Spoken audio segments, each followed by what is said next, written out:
Hello दोस्तों, नमस्कार। एक बार फिर से स्वागत है आपके अपने यूट्यूब चैनल देव जी के ट्रिक्स में। तो दोस्तों, यहाँ पर डेली जो कि दे सकते हैं रात को 8:50 में यहाँ पर हिंदी की ज़बरदस्त क्लास होती है और हमेशा आपको हमारी सीरीज में परिवर्तन भी आपको देखने को मिल रहा होगा। लगभग देखा जाए तो 10 से 15 दिनों के अंदर हमारे जो सीरीज है वो परिवर्तित हो जाती है। हाँ, यानी कि आप कोई भी एग्ज़ाम की तैयारी कर रहे हैं, चाहे बीएड एग्ज़ाम की हो या आरओ एग्ज़ाम की कर रहे हो, जूनियर असिस्टेंट हो या आपकी यूपीएसआई है ना, जो भी परीक्षाएं आपकी लगी है, आने वाला जो आपका पुलिस एग्ज़ाम है ना, जो आपका नोटिफिकेशन अभी आपका लटका हुआ है ना, किसी भी दिन से आपका एक्टिवेट हो जाएगा। तो इन सब की तैयारी के लिए आप लोग जुड़ सकते हैं। अभी आपको करंट अफेयर की क्लास से भी हम आपको देंगे 2-4 दिनों के अंदर, और इसके बाद आपकी 5 ऑप्शन वाली सीरीज यूपीजी की भी हो गया, और हिंदी में जैसे आरओ की आपकी जो प्रैक्टिस सेट है ना, वो भी आपको यहाँ पर दिए जाएंगे। ठीक है, मूल विधि के लिए परेशान नहीं होना है। ठीक है, नमस्ते, जय हिंद, हर हर महादेव, जय भीम जय भीम जय भीम, नवोदय, डॉक्टर भीमराव अम्बेडकर जयंती सभी को मुबारक हो। जय हिंद, सभी को राम राम, सभी को नमस्ते, जय भीम, नवोदय, गुड इवनिंग, सभी को राम राम। तो चलते हैं, स्टार्ट करते हैं आज की इस क्लास को बेहतर तरीके से, है ना। बाकी कल से आपका जो शेड्यूल होगा वो बेहतर तरीके से आपका होगा। ठीक है, क्लियर है। गुड इवनिंग, नमस्ते, जय हिंद, राधे राधे। तो चलिए फिर स्टार्ट कर लेते हैं, है ना। थोड़ा सुपर फास्ट तरीके से क्लास को सॉल्व करेंगे। क्लियर है। नमस्ते, हर हर महादेव, खुश रहिए, ईश्वर सर्वनाय, जय हिंद, गुड इवनिंग, जय भीम जय भीम जय भीम, नवोदय।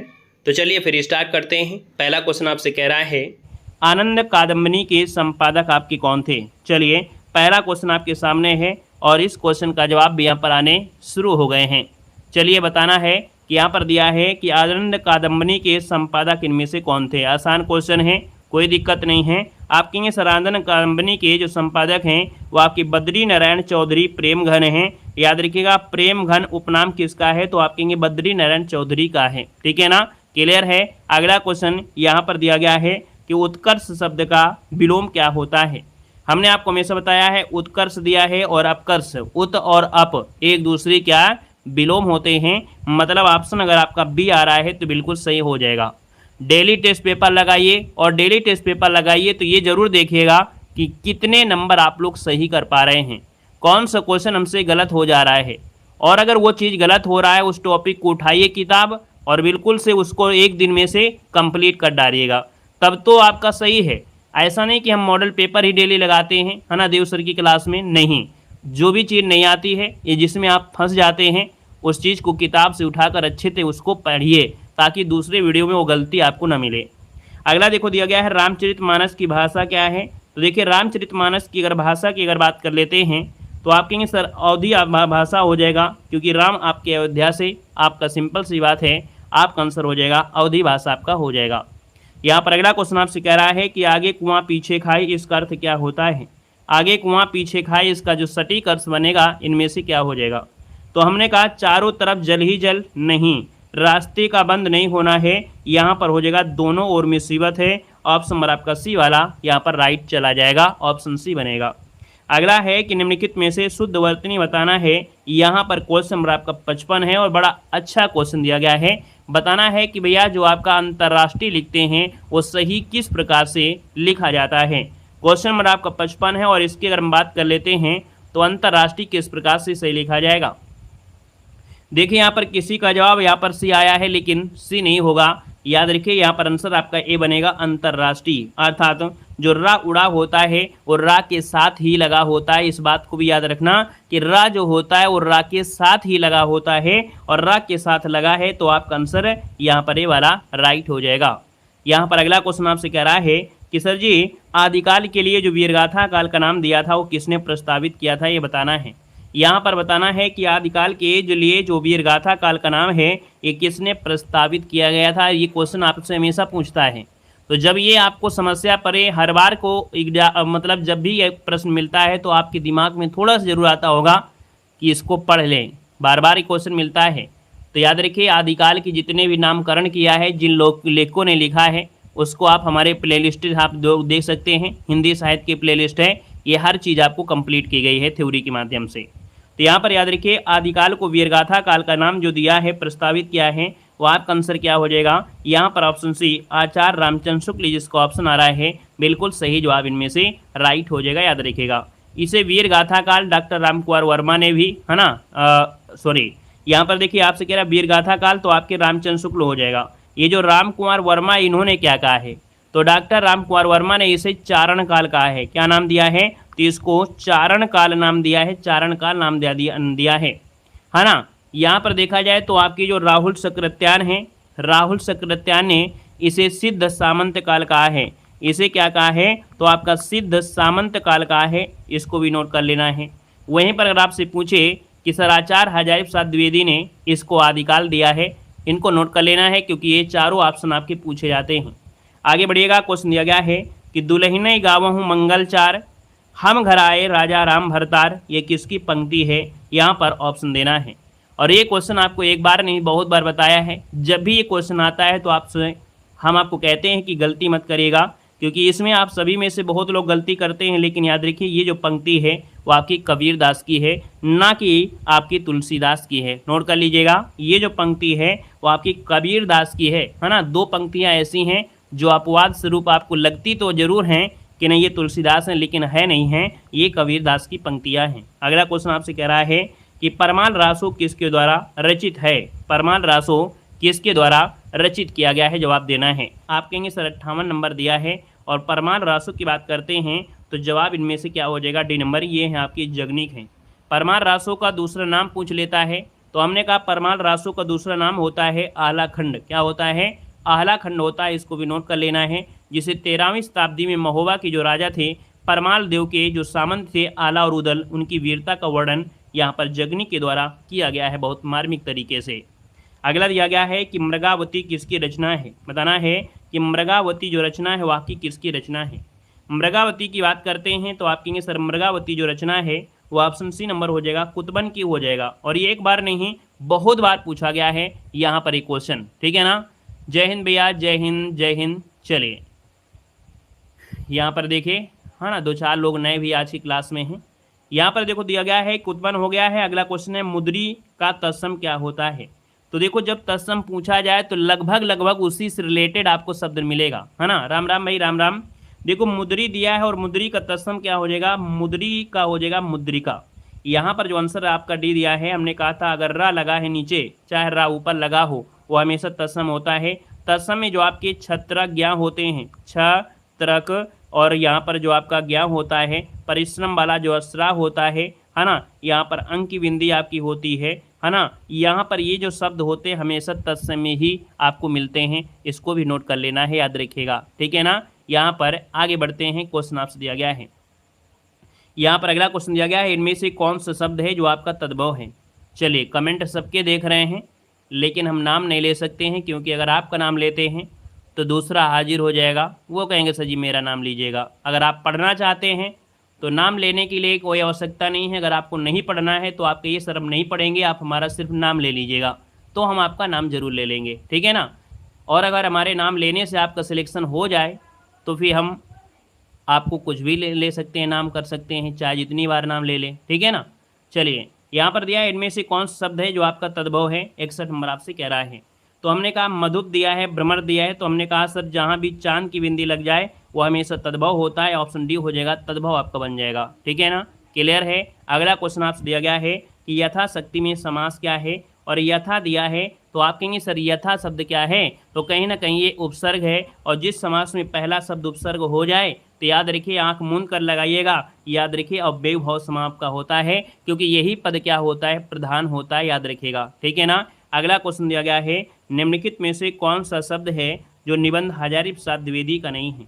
देखिए हजारी प्रसाद द्विवेदी ने निबंध लिखा है, जिसमें से देखा जाए तो अशोक के फूल भी है, कुटज भी आपका दिया है, व्रत और यहाँ पर विकास दिया है ना, और आपका विचार प्रवाह दिया गया है 63 नंबर की अगर हम बात करते हैं तो दोस्तों यहाँ पर ऑप्शन डी हो जाएगा, व्रत और विकास, ये हजारी प्रसाद द्विवेदी का नहीं है। तो दोस्तों ये आपका है शांति प्रिय द्विवेदी का है, किसका है, तो ये जो आपका दिया है वो आपके शांति प्रिय द्विवेदी का है, याद रखिएगा, शांति प्रिय द्विवेदी जी का आपका है, याद रखिएगा, शांति प्रिय द्विवेदी बनेगा। यहाँ पर अगला क्वेश्चन आपसे कह रहा है कि सर हिंदी प्रदीप पत्रिका का संपादन जो किया था वो किसने किया था। हिंदी प्रदीप पत्रिका का संपादन जो किया था वो किसने किया था। यहाँ पर जो आपका आंसर है वो राइट क्या हो जाएगा, तो आप कहेंगे sir Balkrishna Bhatt, option number आपका बनेगा बी, जो कि आपका हमेशा से क्वेश्चन आपका बना हुआ है। एग्जाम में भी पूछा गया है। ऑप्शन आपका सही हो जाएगा बी नंबर। अगला क्वेश्चन दिया गया है कि तेरी बर्छी ने खलन के पंक्ति में कौन सा अलंकार है। देखिए जब अलंकार दिया है तो हमने कहा कि यहाँ पर कुछ ऐसी चीज़ है आपको कॉमन दिख रहे हैं। रूपक अलंकार आपका होगा नहीं, श्लेष अलंकार नहीं है, अनुप्रास अलंकार में वर्णों का होता है, तो आप कहेंगे सर यहाँ पर यमक अलंकार होगा। कैसे होगा, बर्छी और बर्छी, एक वर्ची जो आपके होते हैं है ना, पति देव आपके हो गए, वर हो गए, दूल्हा हो गए, जो वहीं पर एक बर्छी होता है जो हथियार होता है। तो आप कहेंगे सर इसके दो अर्थ आपके अलग अलग निकलेंगे, अर्थात ये यमक में आपके आएंगे। अगला है कि सूर्योदय का संविच्छेद बताना है। यहाँ पर सूर्योदय का संविच्छेद क्या हो जाएगा, आप कहेंगे सर ये आपका सूर्य धन उदय बनेगा। और सूर्य धन उदय सही लिखा है, और कौन सा लिखा है, सूर्य धन उदय। यहाँ पर आंसर देखा जाए तो ऑप्शन नंबर यहाँ पर आपका सी भी दिख रहा है और आपका बी भी दिख रहा है। क्या बात है, दो दो आपके ऑप्शन मिल रहे हैं। सूर्य धन उदय दिया गया है, तो दिख रहे हैं कि नहीं दिख रहे हैं, आपको भी दिख रहा है या हमें केवल दिख रहा है। बी और सी दोनों आपके एक जैसे मिल रहे हैं, क्या सही है कि नहीं सही है। देखो सूर्य धन उदय, सूर्य धन उदय दिया है ना, यहाँ पर बी और सी दोनों हैं। तो चलिए मानते हैं बी और सी आपके दोनों हो गए। अब आप ये बताइए कौन सी संधि है। तो भैया यहाँ पर देखा जाए संधि कौन सी है, तो हमने आपको बताया था कि जहाँ पर ये मात्रा बीच में लगी होती है, ओ की मात्रा अगर मिल जाती है तो आपका गुण संधि होता है, क्योंकि गुण संधि में एक ही मात्रा मिलती है बीच में, जैसे नरेंद्र हो गया, महेश हो गया। और अगर यहाँ पर ओ की मात्रा है तो आप कह सकते हैं कि ये गुण संधि आपका हो जाएगा। यहाँ पर अगला क्वेश्चन आपसे दिया गया है कि निम्नलिखित में से तद्भव शब्द आपसे पूछा है। यहाँ पर जो तद्भव है 67 नंबर में वो क्या बनेगा। यहाँ पर देखो भ्रमर दिया गया है, अग्नि दिया है, मस्तक दिया है और आपका मछली है। हमने कहा आधा अक्षर अगर मिल जाए तो 99% है कि वो तत्सम हो जाएगा। आधा अक्षर यहाँ पर भी है और रा तो आपका है तो तत्सम होगा ही होगा। तो बचा यहाँ पर क्या है, मछली, क्योंकि मछली का होता है मत्स्य होता है। आपका जवाब भी आ गया है डी नंबर, और सभी का जवाब आ गया है। अगला क्वेश्चन आपसे दिया गया और आपसे कह रहा है कि सर श्रृंगार रस का स्थायी भाव क्या होता है। जब मोबाइल में नेट ना चला करे तो कभी कभी उसको स्विच ऑफ कर लिया करे, है ना, बेचारा थक जाता है, वो भी आप लोगों के उंगली से स्क्रॉल करते करते, नेट चलते चलते, है ना, तो थोड़ा कभी कभी मोबाइल को आराम दिया करें। ठीक है, देखो दिया है श्रृंगार रस दिया है, और श्रृंगार रस का स्थायी भाव क्या होता है, हास्य नहीं होता, क्योंकि ये हास्य का होता है। क्रोध भी आपका नहीं होगा, उत्साह भी नहीं होगा, तो आप कहेंगे सर ये आपका हो जाएगा रति हो जाएगा। याद रखिएगा उत्साह जो होता है वो आपके वीर रस का होता है, इसको भी आपको नोट कर लेना है। अगला दिया है कि पेड़ से बंदर कूदा, वाक्य में से जो कारक है वो आपका कौन सा है। तो भैया पेड़ से बंदर कूदा, इसका मतलब है पेड़ से बंदर क्या हुआ, अलग हुआ, और जब अलग होने का भाव होता है तो अपादान कारक होता है, और अपादान कारक कहाँ पर है, ऑप्शन नंबर आपका ए राइट हो जाएगा। नेक्स्ट क्वेश्चन दिया गया है चौपाई छंद के प्रत्येक चरण में कितनी मात्राएं होती हैं। चौपाई छंद के प्रत्येक चरण में मात्राएं होती हैं, तो आप कहेंगे चौपाई चरण में आपकी कितनी, तो आप कहेंगे सर यहाँ पर देखा जाए तो आपकी 16 मात्राएं होती हैं, और 16 मात्राएं जो आपकी होते हैं वो भैया याद रखिएगा क्या होता है, यहाँ पर चौपाई होती हैं। वहीं पर अगला क्वेश्चन दिया गया है कि अंधेर नगरी के लेखक आपके कौन हैं। अंधेर नगरी यहाँ पर बताना है, अंधेर नगरी के जो लेखक आपके हैं इनमें से कौन बनेंगे। देखा जाए तो 71 नंबर के ऑप्शन यहाँ पर पहले से ही मौजूद हैं आप सभी के। अंधेर नगरी भारतेंदु हरिश्चंद्र, यहाँ पर ये क्या है, एक नाटक है। देखा जाए तो अंधेर नगरी, सत्य हरिश्चंद्र, कर्पूर मंजरी, मुद्रा राक्षस, भारत दुर्दशा, वैदिकी, हिंसा हिंसा ना भवती, ये भारतेंदु हरिश्चंद्र के मौलिक नाटक हैं। क्या हैं, ये भारतेंदु हरिश्चंद्र के मौलिक नाटक हैं। अगला क्वेश्चन दिया गया है कि टा वर्ग में किस प्रकार के व्यंजन होते हैं। टा वर्ग में किस प्रकार के व्यंजन होते हैं। हमने कहा जब टा बोला जाता है तो जीभ आपको पीछे को फोल्ड हो जाती है, और जो आप बोलना चाह रहे होते हैं वो बिल्कुल क्या होता है, जाम हो जाता है, अर्थात अंदर की वायु बाहर नहीं आ पाती है, तो इसको मूर्धा कहते हैं। और मूर्धा कहते हैं तो ऑप्शन नंबर आपका सी यहाँ पर राइट हो जाएगा, याद रखिएगा। ठीक है ना, बाकी इसके साथ और भी आपके होते हैं जो कि एग्जाम में आपके पूछे जाते हैं, है ना, उनको भी आपको नोट करते हुए चलना है। अगला है आदिकाल में पहेलियाँ लिखने वाले जो आपकी कवि थे वो आपके कौन थे। आदिकाल में देखिए पहेलियाँ लिखा था वो किसने लिखा था, तो आप कहेंगे सर आदिकाल दिया, और आदिकाल की अगर बात करते हैं तो यहाँ पर जो आपके अमीर खुसरो थे, है ना, अमीर खुसरो थे। यहाँ पर आंसर नंबर आपका बनेगा बी नंबर राइट हो जाएगा, अमीर खुसरो आपके बन जाएंगे, है ना। और देखा जाए तो एक कवि और थे विद्यापति।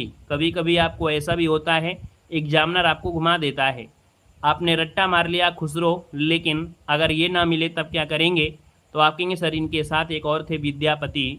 तो नोट कर लीजिएगा कि अगर विद्यापति मिल जाते हैं, है ना, विद्यापति मिल जाते हैं तो भैया विद्यापति और खुसरो, है ना, याद रखिए नाम ये प्रमुख आपके दोनों ही कवि अपनी पहेलियों में खड़ी बोली का उपयोग करते थे। और खुसरो जो आपके हैं पहले लिखने वाले यहाँ पर कवि थे, याद रखिएगा। अगला क्वेश्चन आपसे कह रहा है कि कवितावली के रचनाकार कौन हैं। कवितावली, गीतावली, दोहावली, है ना, यहाँ पर देखा जाए तो आप सभी रचनाएं जो आपकी हैं वो गोस्वामी तुलसीदास की बनेंगी। जो ऑप्शन नंबर आपका सी आ गया है और सभी का जवाब बिल्कुल सही है। यहाँ पर आगे बढ़ते हैं। क्वेश्चन आपसे अगला पूछा गया है, जी हाँ बिल्कुल सही है। यहाँ पर अगला क्वेश्चन दिया गया है कि उत्साह किस रस के स्थायी भाव होता है। हमने कहा अगर आप यहाँ पर कोई भी कार्य करते हैं उत्साह होना चाहिए, और उत्साह जब होगा जब वीर रस उसमें होगा। तो याद रखिए इसका आंसर आपका हो जाएगा उत्साह किस रस के स्थायी भाव है, तो आप कहेंगे सर ये वीर रस के स्थायी भाव है, याद रखिएगा, ठीक है ना। हास्य का हास होता है, श्रृंगार करती होता है ना। यहाँ पर करुण की बात करते हैं तो शोक बन जाता है। अगला है भूषण किस काल के कवि हैं। तो भूषण जो आपके हैं किस काल के हैं, आप कहेंगे सर वीरगाथा काल हो नहीं सकता है, भक्ति काल होंगे नहीं, आदिकाल होंगे नहीं, तो ये बचे हुए आपकी किसके हैं, तो आपके रीत काल के। आपका जवाब बिल्कुल सही हो जाएगा, यहाँ पर रीत काल का आंसर बन जाएगा। यहाँ पर देखा जाए तो आपकी इन्होंने छत्रसाल दशक जो आपकी शिवा बावनी है, शिवराज भूषण जैसी रचनाएं इन्होंने यहाँ पर लिखा है। और यहाँ पर रीत काल में और भी कवि आपको याद रखना है, जैसे केशवदास हैं, मतीराम है, भिखारी दास है ना। यहाँ पर देखा जाए बिहारी है, घनानंद है, ये सब आपकी इसी काल के हैं। यहाँ पर अगला क्वेश्चन दिया गया है कि विनय पत्रिका की भाषा आपकी कौन सी थी। विनय पत्रिका की जो भाषा है वो आपकी कौन सी है। विनय पत्रिका याद रखिए आपकी ब्रजभाषा में है। तो आप व्यक्त ना किया जा सके उसे क्या कहते हैं, व्यक्त ना किया जा सके उसे क्या कहते हैं। यहाँ पर दिया गया है आपका 78 नंबर में, और कहेंगे सर 78 का जो ऑप्शन आ गया है यहाँ पर लगभग सभी का जवाब सही है। आप कहेंगे अनिर्वाचनीय होता है ना, क्या कि जो वाणी द्वारा व्यक्त ना किया जा सके वो होता है अनिर्वाचनीय होता है। ऑप्शन नंबर आपका सी हो जाएगा, ठीक है। अगला क्वेश्चन दिया गया है कि अष्टछाप के कवि नहीं है। यहाँ पर बताना है कि सर अष्टछाप के जो कवि नहीं है वो आपके कौन कवि नहीं है, यहाँ पर बताना है। गुड इवनिंग भैया, गुड इवनिंग। यहाँ पर देखिए अष्टछाप के कवियों में देखा जाए तो यह सबसे ज़्यादा जो महत्वपूर्ण है वो आपके सूरदास होते हैं, है ना। और यहाँ पर कौन से नहीं है, तो आप कहेंगे सर इसका आंसर हो जाएगा ये जो नाभादास आपके दिए हैं। कौन है यहाँ पर जो आपके नाभादास हैं ये अष्टछाप के कवि नहीं हैं। हमने कहा अष्टछाप के कवियों को बिल्कुल रटा होना चाहिए। सूरदास का नाम आता है, कुंभन दास, परमानंद दास, है ना, फिर कृष्णदास, नंददास, छीत स्वामी, गोविंद स्वामी और चतुर्भुज स्वामी, ये 8 कवि आपको नोट करना है। अगला है कि आचरण की सभ्यता किसका निबंध है। आचरण की सभ्यता किसका निबंध है। यहाँ पर 80 नंबर की बात करते हैं तो आप कहेंगे सर ये सरदार पूर्ण सिंह का है। बहुत ही बार ये कविता, ये आपकी जो रचना है पूछी गई है, याद रखिए आचरण की सभ्यता सरदार पूर्ण सिंह आपका आंसर राइट हो जाएगा। यहाँ पर अगला क्वेश्चन दिया गया है, कह रहा है कि निम्न में से कौन सा शब्द है जो कि आपका तद्भव दिया गया है। यहाँ पर तद्भव दिया है, इसका आंसर क्या है। हाँ बिल्कुल सही है। आप कहेंगे सर यहाँ पर तद्भव शब्द आपका जो दिया है वो आपका है ग्रह है, घटिका है, घोड़ा है और गा है, तो आप कहेंगे सर घोड़ा हो जाएगा। यहाँ पर 81 नंबर का ऑप्शन जो सी दिया गया है घोड़ा, ये आपका तद्भव है क्योंकि इसका तत्सम घोटक होता है। क्या होता है, घोटक होता है। अगला है हफ्ता कैसा शब्द आपका दिया है, तो बोलते हैं ना हफ्ता वसूलने आया है, और ये हफ्ता आया है फारसी भाषा से। कहाँ से आया है, तो हफ्ता जो आपका आया है ये आपके फारसी भाषा से आया है, मतलब देखा जाए तो ये विदेशों से आया है ना। यहाँ पर आंसर आपका सी हो जाएगा। अगला है कि अन्वय की दृष्टि से कौन सा वाक्य यहाँ पर शुद्ध दिया गया है। देखिए 83 नंबर में पहला ऑप्शन है संचित ने दूध और रोटी खिलाओ, ये क्या सही है, नहीं सही है। संचित ने दूध और रोटी खिलाई, ये ऑप्शन देखिए आपका बी वाला आपका जवाब बिल्कुल सही हो जाएगा। अगला क्वेश्चन आपसे कह रहा है कि सर निम्नलिखित में से कौन सा शब्द है जो कि आपका तत्सम दिया गया है। यहाँ पर देखिए आपका 84 है, और 84 की बात करते हैं तो यहाँ पर आपसे दिया गया है नींबू, तो नींबू तो आपका हो नहीं सकता है ना। यहाँ पर देखा जाए तो आपका लोहा है, ये भी आपका नहीं होगा। नारियल ये भी नहीं होगा। यहाँ पर आप कहेंगे सर लवण जो दिया गया है वो आपका तत्सम है, याद रखिएगा, ठीक है ना। ऑप्शन नंबर आपका बनेगा डी नंबर। यहाँ पर अगला दिया गया है कि संकल्प का संविच्छेद बताना है। यहाँ पर संकल्प है, और अगर इसको हम तोड़ देते हैं तो आप कहेंगे सर संकल्प होता है समधन कल्प। क्या होता है, समधन कल्प होता है। अर्थात माँ जो दिया गया है वो आधा अक्षर के साथ होगा, तभी कहेंगे सर ये जो संधि है वो आपकी व्यंजन संधि है। क्या है? व्यंजन संधि है। जब भी कभी यहाँ पर आधा अक्षर मिल जाए, है ना, हलंत लगा हुआ, तो समझ जाइएगा कि ये व्यंजन संधि आपकी है। अगला दिया गया है कि अंतिम में किस प्रत्यय का प्रयोग हुआ है। अंतिम में किस प्रत्यय का प्रयोग हुआ है। अगर इसको हम तोड़ते हैं अंतिम को, है ना, तो आप कहेंगे सर अंतिम को अगर हम तोड़ दिया जाए तो यहाँ पर आपका हो जाएगा कौन? तो आपका आंसर लगभग देखा जाए तो हो जाएगा अंत धन इम। अंत धन इम है, मतलब ऑप्शन नंबर आपका ए वाला राइट हो जाएगा आप सभी का जवाब। नेक्स्ट क्वेश्चन दिया गया है गजानन में कौन सा समास है। गजानन की अगर हम बात करते हैं तो भगवान, है ना, गणेश भगवान को कहते हैं, अर्थात ये विशेष अर्थ निकालता है, और जब विशेष अर्थ होता है तो बहुब्रीहि समास होता है, याद रखिएगा। अगला क्वेश्चन दिया गया है कि मैंने उसे देखा तक नहीं, वाक्य में क्रिया विशेषण आपको बताना है। मैंने उसे देखा तक नहीं, वाक्य में क्रिया विशेषण आपसे कह रहा है। अब आप ये बताइएगा 88 नंबर में कि भैया यहाँ पर कह रहा है नहीं, फिर कह रहा है मैंने, फिर दिया है तक, फिर दिया है उसे देखा। देखना तो ऑलरेडी यहाँ पर क्रिया है, ठीक है ना। यहाँ पर जो दिया गया है आपसे नहीं, तो आपका होगा नहीं, मैंने शब्द भी आपका नहीं होगा। अब आप ये बताइएगा आपका आंसर है यहाँ पर सही कौन सा किया जा सकता है। चलिए यहाँ पर जवाब देना है, और जवाब भी यहाँ पर देखिए आपके आ गए हैं। तो हमने कहा सर क्रिया विशेषण में होता है कैसे, धीरे धीरे, जब तब, है ना, जब तक, ये शब्द जो आते हैं वो होते हैं। यहाँ पर आंसर आपका सी हो जाएगा। याद रखिए ये क्रिया विशेषण आपका आंसर है, राइट हो जाएगा, नोट कर लीजिएगा। यहाँ पर अगला क्वेश्चन आपके सामने है, और आपसे कह रहा है कि सर निम्नलिखित में से कौन शब्द आपका स्त्रीलिंग है। कौन सा शब्द आपका स्त्रीलिंग है, यहाँ पर आपको बताना है। तो आप कहेंगे सर स्त्रीलिंग के आपसे दिया है, खुमान दिया है, खलिहान दिया है, खबर दिया है, खाका दिया है। खबर आ रही है कि जल्द यहाँ पर आपका नोटिस आने वाला है। तो आप कहेंगे सर यहाँ पर जो खबर आ रही है, अर्थात तो ऑप्शन सी हो जाएगा। और ये खबर अच्छी भी हो सकती है, बुरी भी हो सकती है। आप कहेंगे सर आंसर नंबर आपका सी राइट हो जाएगा। नेक्स्ट क्वेश्चन दिया गया है कि जहाँ सूरज निकलता है वहाँ अंधेरा गायब हो जाता है। वाक्य में जहाँ सूरज निकलता है ये किस प्रकार का उपवाक्य है। तो भैया ये जहाँ सूरज निकलता है, ये जहाँ से स्टार्ट हुआ है, और भैया हमने कहा था कि जब ऐसी शब्द आपकी आती है तो जहाँ शब्द जो आपका होगा वो इनमें से क्या हो जाएगा। तो देखिए यहाँ पर आंसर आपका हो जाएगा ये क्रिया विशेषण उपवाक्य कहलाएगा, ऑप्शन नंबर आपका सी हो जाएगा। निकलना भी इसी के साथ आपका दिया है ना, तो आपका आंसर सी हो जाएगा। यहाँ पर जो जहाँ से शुरू हुआ है। अगला दिया है कि निम्नलिखित में से शुद्ध वर्तनी बताना है।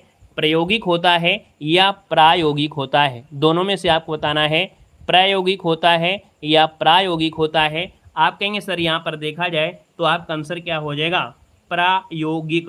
क्या पहला ऑप्शन सही आ रहा है क्या पहला ऑप्शन सही दिख रहा है। आप कहेंगे जी सर पहला ही ऑप्शन सही है, प्रायोगिक बिल्कुल सही है, ऑप्शन ए नंबर राइट हो जाएगा। यहाँ पर अगला क्वेश्चन दिया गया है कि आसन और आसन शब्द दिया गया है।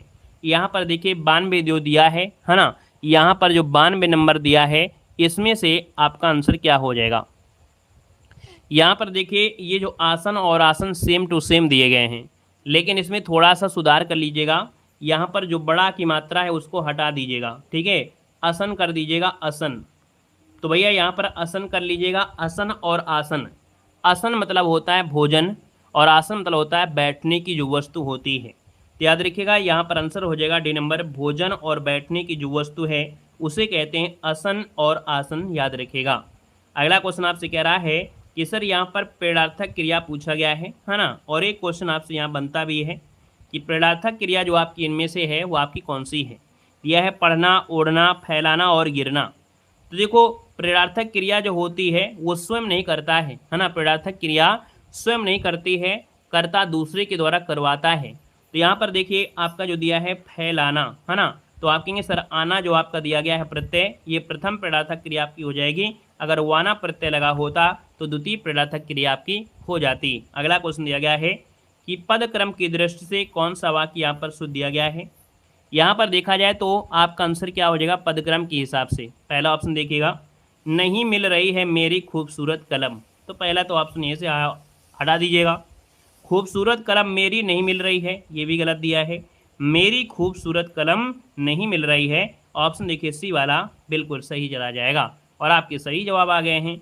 अगला है यहाँ पर दिया है आयात का विलोम क्या होता है। तो भैया आयात करते रहेंगे, है ना।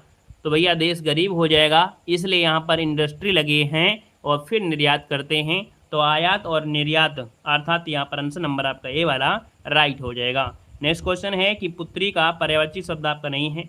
देखो पुत्री की अगर हम बात करते हैं तो आप कहेंगे सर पुत्री का पर्यायवाची देखो तनया होता है, दुहिता होती है, तनुजा होता है, वनिता होता है। क्या वनिता मतलब होता है नारी, है ना, वनिता मतलब होता है नारी होता है। आप कहेंगे सर आंसर नंबर आपको डी वाला लॉक कर दीजिएगा। अगला है कि अमृत का पर्यायवाची इनमें से कौन सा है। चलिए बताना है कि भैया जो अमृत का पर्यायवाची है वो आपका कौन सा है, ये बताना है। आपका आंसर इनमें से क्या हो जाएगा, बताइएगा। अमृत का पर्यायवाची गलत नहीं होना चाहिए, नाक नहीं कटना चाहिए आपकी, ठीक है ना। चलिए हाँ, यहाँ पर देखा जाए तो आप कहेंगे सर अमृत का पर्यायवाची यहाँ पर दिया गया है, सलिल दिया है, फिर इसके बाद यहाँ पर आपका है दिया है, फिर नीला है और आपका अमी दिया गया है। आप कहेंगे सर अमी जो दिया गया है ना, अच्छा यहाँ पर दिया गया है अमृत का पर्यायवाची, तो आप कहेंगे सर ये आपका डी नंबर है, अमी जो दिया है यही इसका आंसर आपका राइट हो जाएगा, क्योंकि पर्यायवाची है पूछा गया है ना। यहाँ पर इसके पर्यायवाची और भी आपके हो सकते हैं जो कि आप लोगों ने रटा भी है। यहाँ पर देखिए है हो नहीं सकता है क्योंकि ये घोड़ा का होता है, नीलय आपका हो नहीं सकता है, ना ही आपका शल्य हो जाएगा, है ना। यहाँ पर अगला दिया गया है वर्ण किसका पर्यायवाची नहीं है। देखो वर्ण मतलब होता है जाति, वर्ण मतलब अक्षर होता है, वर्ण मतलब रंग होता है, लेकिन वर्ण मतलब वर्ग नहीं होता है। आप कहेंगे सर ऑप्शन नंबर आप लगाइएगा, बी नंबर यहाँ पर बन जाएगा। अगला है कि यह एक अर्वाचीन ग्रंथ है। यहाँ पर अर्वाचीन और आपका विलोम होता है क्या, तो अर्वाचीन का विलोम होता है क्या, तो आप कहेंगे सर अर्वाचीन और यहाँ पर हो जाएगा कौन, तो आप कहेंगे अर्वाचीन और प्राचीन, मतलब ऑप्शन नंबर आपका बनेगा डी वाला राइट हो जाएगा। अर्वाचीन प्राचीन, अर्वाचीन प्राचीन। नेक्स्ट क्वेश्चन है कि अर्जन किसका विलोम होता है। आप कहेंगे सर अर्जन का विलोम जो होता है वो क्या होता है। अर्जन, जब आप अर्जन करेंगे, ग्रहण करेंगे, तो इसका व्यय भी होगा, अर्थात आप कहेंगे सर व्ययन, इसका आंसर आपका सी वाला राइट हो जाएगा। नेक्स्ट क्वेश्चन आपसे दिया गया है कि अभिनय जयदेव किसे कहा गया है। चलिए बताना है कि जो अभिनय जयदेव है वो किसको कहा गया है, इसका आंसर क्या हो जाएगा। तो हमने कहा सर अभिनय जयदेव जो कहा जाता है वो किसको कहते हैं, तो आप कहेंगे सर अभिनय जयदेव कहते हैं, किसको कहते हैं, विद्यापति को कहते हैं, बिहारी को, तो आप कहेंगे बिहारी को तो नहीं कहते हैं, ये विद्यापति को कहते हैं, जो कि मैथिल भाषा के लिए जाने जाते हैं, इनको मैथिल कोकिल भी कहा जाता है। यहाँ पर अगला है कि रामचरितमानस के सुंदर कांड की संख्या जो आपकी है वो आपकी कौन सी है।